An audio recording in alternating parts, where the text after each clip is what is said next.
সকলৰ মাজত আমি সমূহীয়া এটা বৃক্ষৰোপণ অসমৰ মেপখন বৃক্ষ দি পূৰ্ণতা প্ৰদান এই ধৰণে আমি যোৱা বছৰ 10টা গিনিজ ৱৰ্ল্ড ৰেকৰ্ড আমি স্থাপন কৰিছিলোঁ আৰু 1,12,00,000 আমি গছ পুলি ৰোপণ কৰিছিলোঁ 17 ছেপ্টেম্বৰত গছ পুলি ৰোপণ হোৱাৰ পিছত বহুতৰ মনত শংকা আছিলে যে এই গছ পুলি কেইটা বাচিবনে নাই যি নহওক 17 ছেপ্টেম্বৰৰ ঠিক পিছতেই সুন্দৰ কৰি বৰষুণ আহে আৰু গছ পুলিবিলাক জীপাল হৈ উঠে আমি কল চেণ্টাৰ প্ৰতিষ্ঠা কৰিছিলোঁ যে যিসকলে গছ পুলি ৰুইছিলে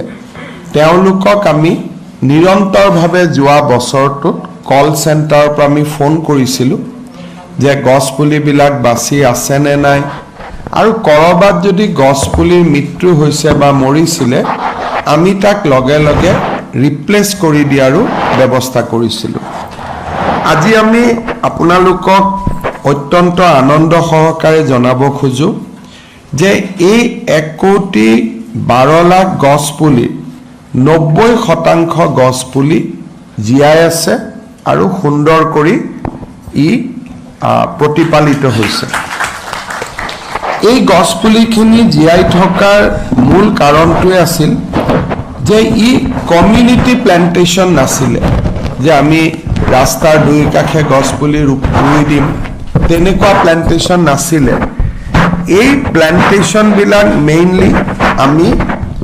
ক্যাম্পাসৰ ভিতৰত আমি প্ল্যান্টেশন কৰাৰ বাবে আমি চেষ্টা কৰিছিলোঁ যেনেকৈ বেটেলিয়ন সকলে নিজৰ উইদিন দা বেটেলিয়ন ক্যাম্পাস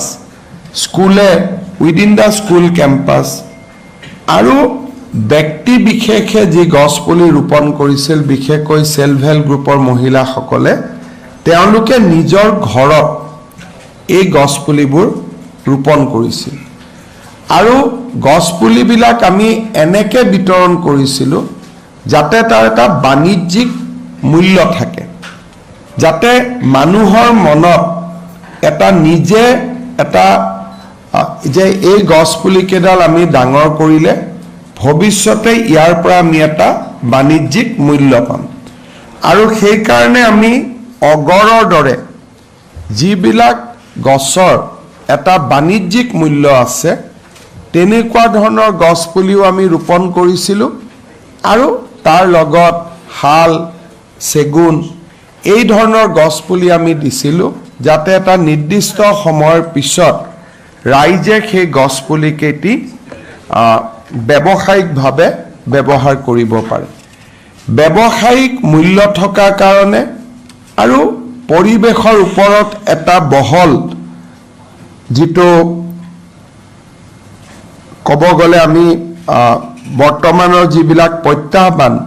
তাৰ প্ৰতি থকা বহল সজাগতাৰ কাৰণে হওক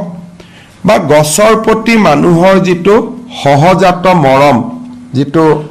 এটা সহজাত প্ৰবৃত্তিৰ দৰে গছৰ প্ৰতি মৰম মানুহ আৰু গছৰ সম্পৰ্ক সৃষ্টিৰ আৰম্ভণিৰ পৰাই সেই কাৰণে আমি 90% গছ পুলি বচাবলৈ সক্ষম হৈছিলোঁ যোৱাবাৰ অমৃত বৃক্ষ আন্দোলন আমি এটা কম সময়ৰ পৰিকল্পনাত আৰম্ভ কৰিছিলোঁ সেই কাৰণে বহুখিনি গছ পুলি আমি প্ৰাইভেট নাৰ্সাৰীৰ পৰা নিবিদাৰ জৰিয়তে আমি কিনিবলগীয়া হৈছিল যোৱাবাৰ 17 ছেপ্টেম্বৰ অকল এটা দিনতে আমি গছ পুলি ৰোৱা কাৰণে এটা সময়ত আমাৰ সাৰ্ভাৰ যি পোৰ্টেলত আমি গছ পুলি ৰোৱা ফটো দিও সেইটো ক্ৰ্যাশ হৈ গৈছিল তাৰ কাৰণে আমি কিছু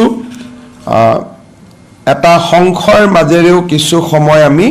পাৰ কৰিব লাগিছিল যেতিয়ালৈকে আমি সাৰ্ভাৰটো আকৌ এবাৰ ফিক্স কৰি নিদিও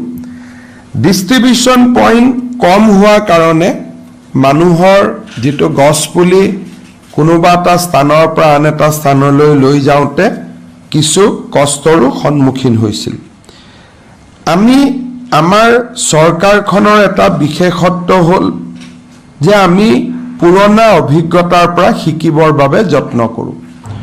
অমৃত বৃক্ষ আন্দোলনৰ প্ৰথম সংস্কৰণটোত যিখিনি আমাৰ ষ্ট্ৰেংথ আৰু উইকনেছ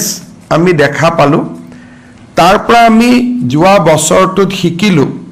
আৰু কেইটামান আমি নতুন বিষয় ইয়াত সন্নিৱিষ্ট কৰিলোঁ। প্ৰথম আমি সিদ্ধান্ত লৈছিলোঁ যে এই বছৰ আমি গছপুলি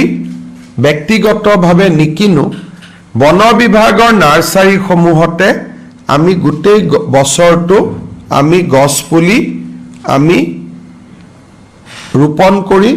তাক ডাঙৰ কৰি অমৃত বৃক্ষ আন্দোলনৰ সময়ত তাক ব্যৱহাৰৰ বাবে আমি উপযোগী কৰি তুলিম। মন্ত্ৰী চন্দ্ৰমোহন পাটোৱাৰী ডাঙৰীয়া আৰু তেওঁৰ এণ্টায়াৰ টিমটোক মই ধন্যবাদ জনাম যে এই বছৰ বন বিভাগে 4 কোটি গছপুলি ইন হাউচ অৰ্থাৎ আমাৰ নিজৰ নাৰ্চাৰীসমূহত আমি ৰোপণ কৰি তাক আমি অমৃত বৃক্ষ আন্দোলনৰ কাৰণে তাক আমি প্ৰস্তুত কৰি তুলিছোঁ। ইয়াৰ উপৰিও ফৰেষ্টত যিটো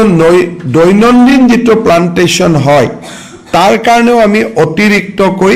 আৰু আমি চেপলিংছ বা পুলি আমি ডাঙৰ কৰিছোঁ, যিখিনি ফৰেষ্ট নাৰ্চাৰীৰ পৰা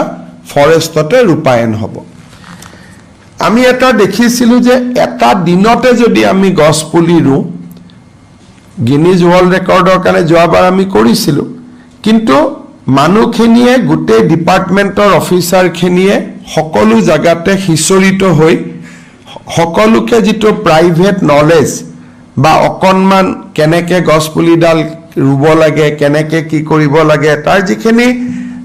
ৰাইজৰ লগত এটা খুব নিকট সম্পৰ্কত আহিব লাগে, এদিনৰ কাৰ্যসূচী হ'লে তাক কৰাটো সম্ভৱ নহয়। সেইকাৰণে এইবাৰ অমৃত বৃক্ষ আন্দোলন আমি 1 আগষ্টৰ পৰা 15 আগষ্টলৈ আমি ইয়াক পৰিচালনা কৰিম, যাতে 15 দিনৰ ভিতৰত যিকোনো এদিনতে আমি গছপুলিটো ৰোপণ কৰিব পাৰোঁ। যোৱা বছৰ আমাৰ টাৰ্গেট আছিলে 1 কোটি, আমি গছপুলি ৰোপণ কৰিব পাৰিছিলোঁ 1,12 লাখ।